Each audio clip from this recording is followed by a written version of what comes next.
ki ɗauka yin hakan shine kwalisa ko kuma kurewa. Barkanmu da zuwa a cikin shirinmu mai taken shin kina fama ne ko kuma kana fama da matsalar nan na dark armpit ko kuma black armpit ko kuma dark anklet ko kuma knuckles da ma dai sauransu. Matsalolin nan yana faruwa ne da yawa daga yadda yanayi ko kuma mu ce samfur yadda mutum yake shaving din shi. Yawanci ana samun wato dark armpit daga gurin shaving. To ma ya ake yin shaving mai inganci?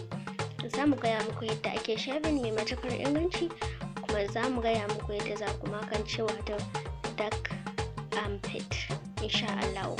Sannan akwai mata da yawa da sukan yi shafe-shafe, sukan samu matsala da maybe kusa da eyes ɗinsu ya yi rounding, sannan kuma wasu sukan kira shi da glass eyes, wasu kuma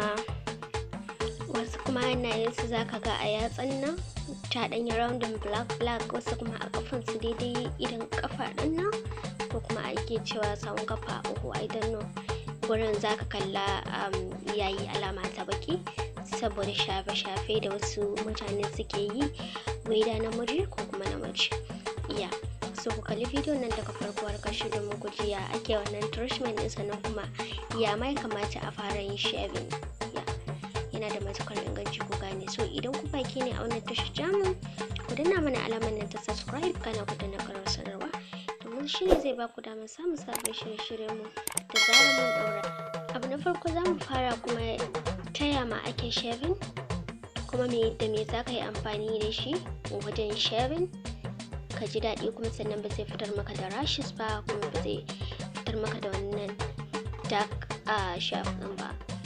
So abu na farko yadda ake shaving, ana shaving da abubuwa da dama, amma the basic way shine amfani da wato aloe vera gel. Ana rufin ɗin aloe vera gel a gurin bayan kin shafa ko kuma ka shafa aloe vera gel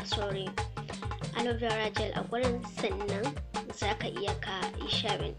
Za ka kalla yana tafiya normally, sannan kuma idan ka gama ba za ka ji some itching ba, ba za ka ga wasu some rashes ba, domin akwai mutane da yawa da suke amfani da some creams after shave suna samun some rashes, bai da gemu ne ko kasan ba ake cewa mutum ya aske yakan ji wa'innan rashes ɗin, amma idan har ka yi amfani da wannan gel ɗin ba za ka samu wannan rashes ɗin ba insha Allah.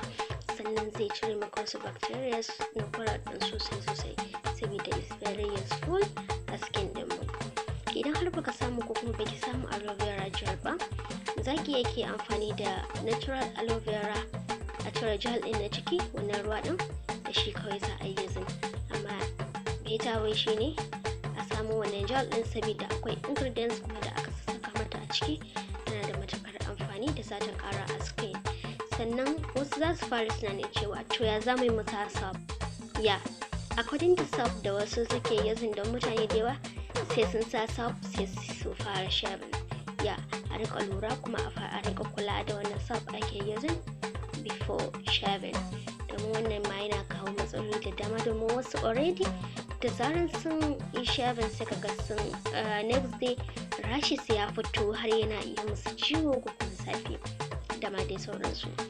So next topic din mu akan yadda za a magance wato dark armpit ko kuma anklet ko kuma knuckles da ma dai sauransu, ko kuma ake cewa goggle eyes da ma dai sauransu. Idan dai wani abu ne pattern din a skin ɗinka ya kawo maka matsala ko kuma ya kawo miki matsala, so this is the best way da zaki amfani da wannan methods ɗin a gida zaki magance wa'annan.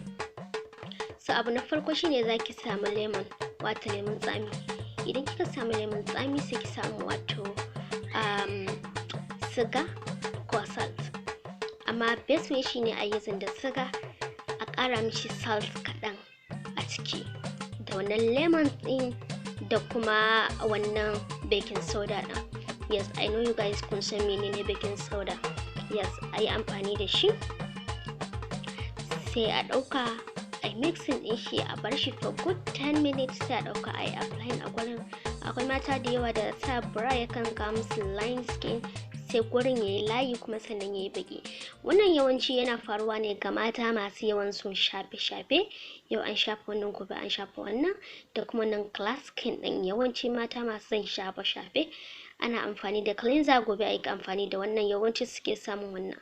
Akwai mata da yawa da suke da wannan line breast din, so su samu su yi amfani da shi, wanda idan suka sa breast wire sai ya kawo musu wannan line din, so za ki yi amfani da shi a gurin. Sannan kar ka ce za ka shafa sau ɗaya ka ce kai kana son ka ga result, so kana shafawa maybe to 3 days za ka fara gani ko kuma za ki fara ganin changes. Yes, so I hope you guys like it. Don't forget to subscribe and like, don't forget to share. I'm your girl, I'm the beauty.